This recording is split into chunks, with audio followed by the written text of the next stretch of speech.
오늘 사연 시작합니다. 첫 번째 사연입니다. 결혼 3년차 34살 여성입니다. 저는 매번 어머님, 아버님, 동서님, 철수님 이렇게 깍듯하게 호칭했어요. 동서는 저보다 4살 어리지만 같은 여자로서 존중해주고 싶었기에 맞존대를 해주었고 시동생은 저보다 2살 많은데요. 제가 서방님이라는 호칭이 싫어서 서로 합의하에 이름을 부르기로 했어요. 그런데 시부모님은 매번 저한테 야, 네가 이런 호칭을 쓰셨어요. 시동생은 형수 그리고 아주 가끔 형수님이라 불렀기에 신랑한테 몇 번 이야기했어요. 그래서 신랑이 시댁에 가서 그런 이야기를 했는데 시부모님은 그럼 뭐라고 부르냐며 오히려 저를 예민하다 하셨어요. 저희 시가는 엄청나게 가부장적이고 남아 선호사상이 강해서 며느리는 집안에서 제일 낮은 을의 위치라고 생각하고 있는 것 같았어요. 그래서 제가 존중받아야 하는 이유 자체를 모르시는 듯 했어요. 그런데 저만 무시하면 다행인데 제 부모님 비하 발언도 아무렇지 않게 하시더군요. 참고 참다가 이건 내가 엎어야겠다 싶더라고요. 그래서 어제 시가에 잠깐 방문해서 시동생 부부랑 시부모님이랑 식당에서 밥을 먹는데 반찬이 셀프인 식당이었어요. 저도 도끼가 올랐기에 무서운 게 아무것도 없었어요. 시동생 부부한테 야, 니네 반찬 좀 더 가져와. 야, 니네는 쉬는 날 뭐하니? 철수야, 너 살 좀 쪘다. 야, 너는 주방 가서 가위 좀 달라고 그래. 그리고 모두에게 니들은 꼭 시켜야 하니? 라고 시부모가 저한테 했던 말과 행동 그대로 했어요. 그 말을 듣더니 시부모가 화를 내면서 왜 그따위로 호칭하냐길래 저는 매번 아버님, 어머님, 철수님 이렇게 호칭하는데 돌아오는 대답은 야 그리고 형수더라. 아무도 저에게 호칭에 대한 예의가 없길래 이 집안은 원래 그런 건 줄 알고 맞춰서 호칭을 썼는데 문제가 되는 거냐 되물었어요. 시부모님은 아무리 그래도 우리 둘째 아들한테 반말하는 건 아닌 것 같다라고 하더군요. 그런 논리면 저한테도 호칭 똑바로 쓰라고 가르치고 얘기하세요라고 대답했어요. 시부모는 어이없다는 반응이었고 또 역시나 네 부모한테 물어보라고 선을 넘으셨죠. 저는 어차피 시부모를 이해시킬 마음이 전혀 없었어요. 그게 가능했다면 며느리인 저한테 존중이란 걸 하셨겠죠. 저는 앞으로 저한테 호칭 제대로 안 쓰고 존중해주지 않으시면 내리사랑이 될 거라고 이야기했어요. 그리고 시동생한테는 당신이 나보다 나이가 많아도 나한테는 손아랫 사람인데 어디서 자꾸 형수라고 부르냐. 남들이 봤을 때 못 배운 것 같아 보이니까 조심하라고 대놓고 이야기했어요. 시부모한테는 호칭도 모르는 아들 키운 거니까 제 부모님 언급하기 전에 자신부터 돌아보라고 얘기했죠.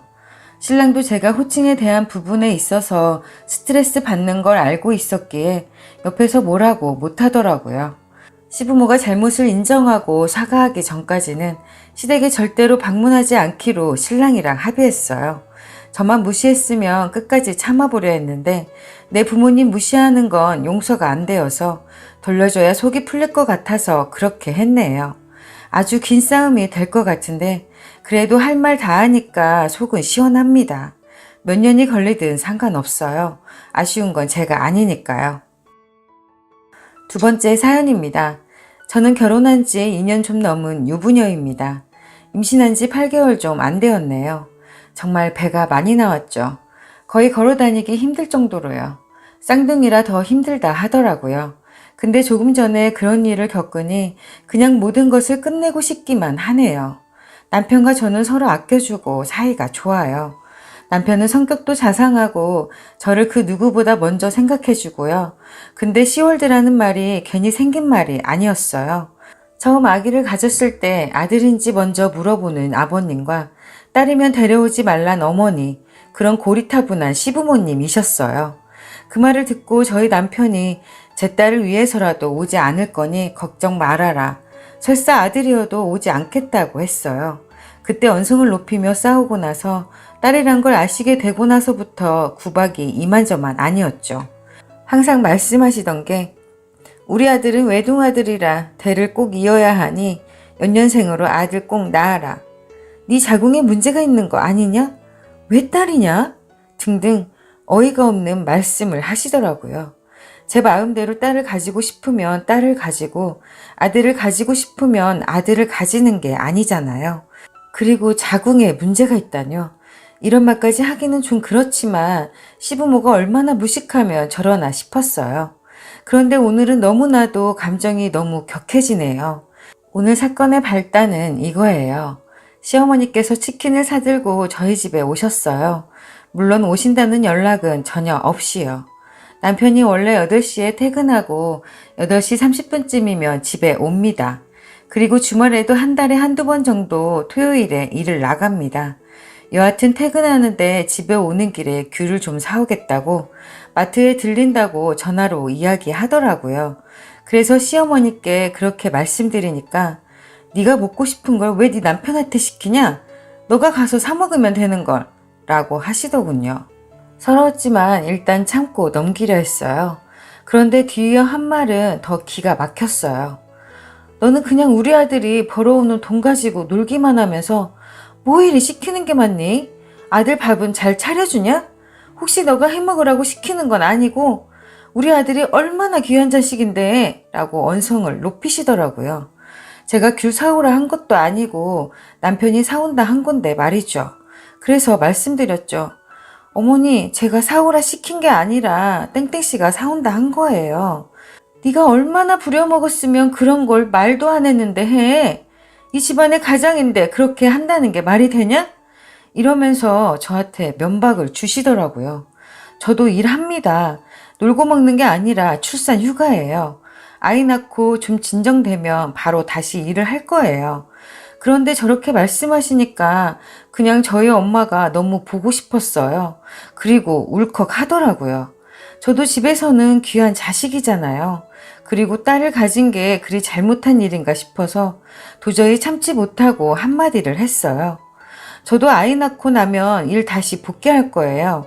그리고 제가 시키는 게 아니라 요즘은 시대가 바뀌어서 남편들도 집안일을 하는 게 이상한 게 아니에요.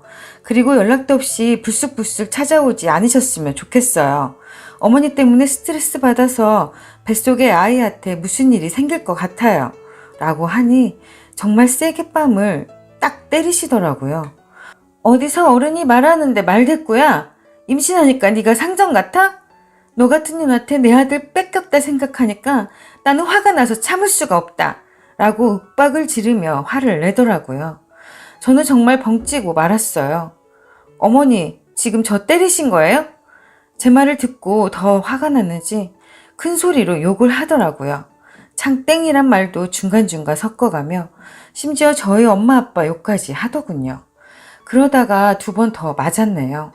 욕을 하면서 치킨을 저한테 던져버리고는 그냥 그대로 가버리더군요. 저는 그대로 주저앉아 계속 울었네요.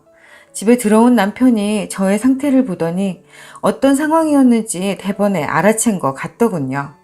저한테 정말 미안하다, 내가 다시는 안 보겠다 하면서 시댁에 갔네요. 확실히 말하고 오겠다면서 그러고 갔는데 벌써 4시간 정도 되어가는데 오지 않길래 이렇게 글을 씁니다. 저는 제가 말을 함부로 했다 생각하지 않아요. 저는 제가 한 말 중에 틀린 말은 없다 생각해요. 그런데도 서럽고 두렵고 너무나 힘이 드네요. 다들 욕 말고 위로 좀 해주세요. 견디기 힘든 밤이네요. 추가할게요. 남편이 집에 와서 이야기를 했어요. 시부모님들한테 저한테 뭐라고 했느냐고 소리 지르니까 아버님이 물건을 던지시며 다시는 우리 집에 오지 말라 하셨다더군요. 그래서 시댁에서 나오니까 전화 엄청나게 하셨고 아직도 분노를 참지 못하고 계신다네요. 덩치 큰 남편이 제 앞에서 울더라고요. 시부모가 어렸을 때부터 남편에게도 아들이라고 부담 엄청나게 줬었다고 하더군요. 자기랑 가족이 된 게 저한테 정말 미안하다고 하는 거예요. 그리고 앞으로 자기가 잘하겠다. 자기가 앞으로 그런 일이 다시 없도록 든든한 방패막이 되어주겠다고 하더군요. 혹시 시부모가 찾아올지 모르니 당분간 친정에 가서 같이 지내자 해서 내일 아침에 같이 가기로 했어요. 친정이 많이 멀지 않아서 남편도 출퇴근 거기서 한다네요. 오늘은 일단 이렇게 정리가 되었네요. 내일은 또 어찌 될진 모르겠어요. 하지만 마음이 조금은 편해졌어요. 든든하고 믿음직한 남편 때문에요. 다른 기막힌 일이 또 생기면 또 쓸게요. 이야기 들어주셔서 감사합니다.